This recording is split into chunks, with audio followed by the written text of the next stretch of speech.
Ringraziarvi, Signora Presidente. Monsieur le Président, vous avez déjà répondu partiellement à la question qui est posée par Fapo Poulinsem et qui exprime une position commune au groupe de la majorité.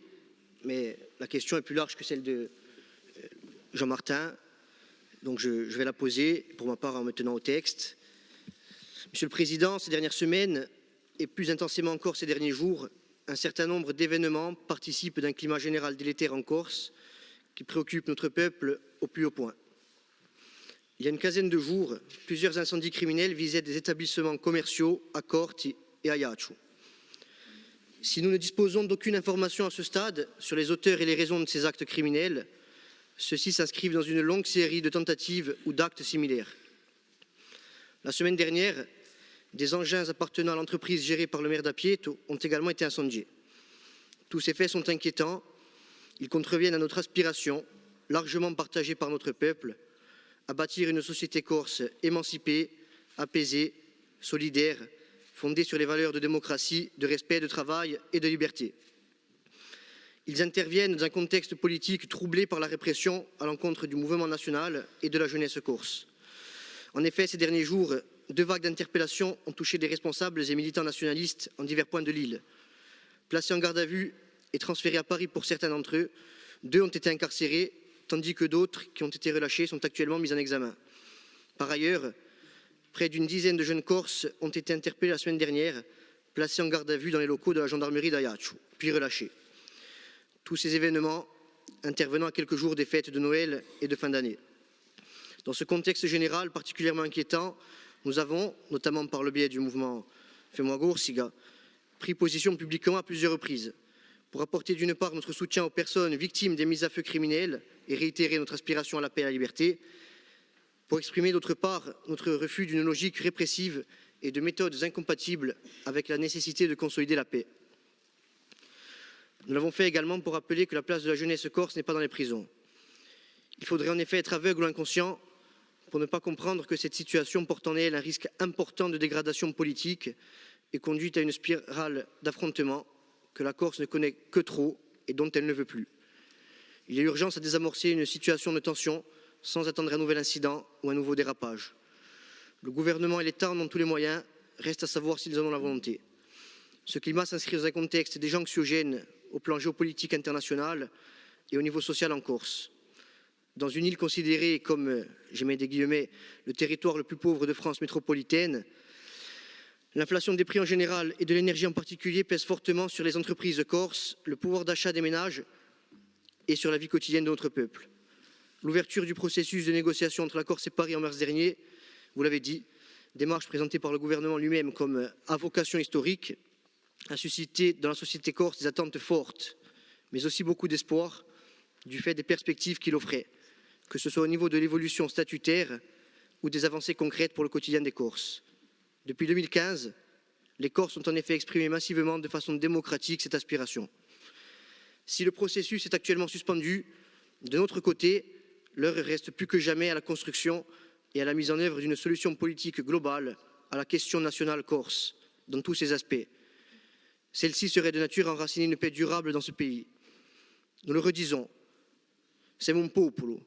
Nous avons vocation à construire ce pays et à bâtir une société corse apaisée et émancipée, dans un cadre permettant de pérenniser notre peuple sur sa terre. C'est le sens du mandat que nous a conféré notre peuple. Ainsi, Monsieur le Président, à l'aune de ces éléments, pourriez-vous, même si vous avez déjà commencé à le faire, livrer à notre Assemblée et à travers elle aux Corses votre lecture et votre analyse de la situation que vit actuellement notre île. Ringraziarvi.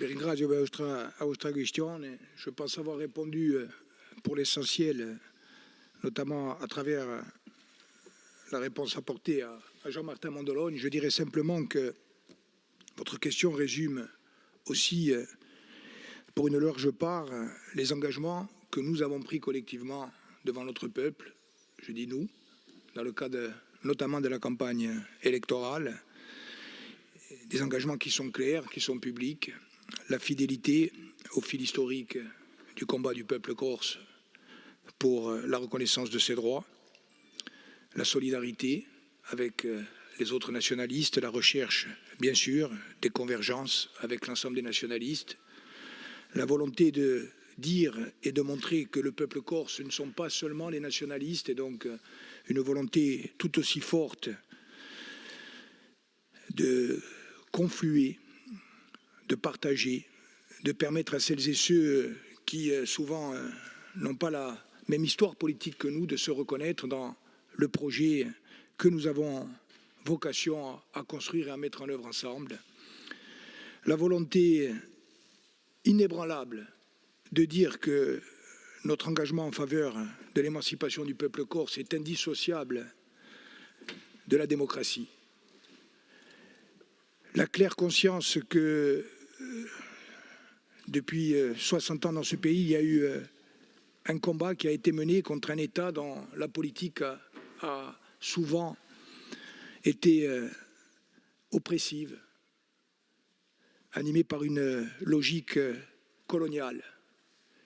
Et donc nous sommes à la fois les continuateurs de cette histoire, les héritiers de ce combat, mais aussi celles et ceux qui avons, par la volonté du peuple, la responsabilité importante, à un moment charnière de l'histoire de cette île, de concrétiser l'aspiration à la paix et à l'émancipation. Donc il y a aujourd'hui des facteurs d'espoir, vous les avez rappelés, il y a aussi des difficultés nombreuses, il y a des risques pesants et pour certains d'entre eux réalisés, retour de la répression, injustice souvent,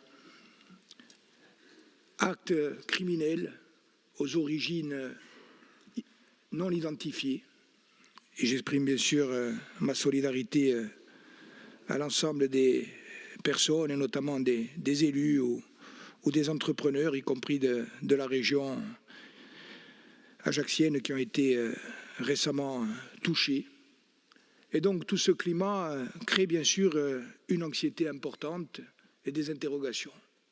Lorsque le ciel s'assombrit, lorsque l'orage menace, il faut redoubler de volonté, d'énergie. Le chemin est clair, nous l'avons tracé ensemble.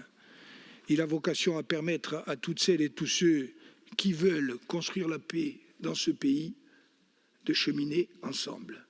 Et c'est en tout cas ce à quoi je continuerai de m'employer dans les semaines et dans les mois à venir.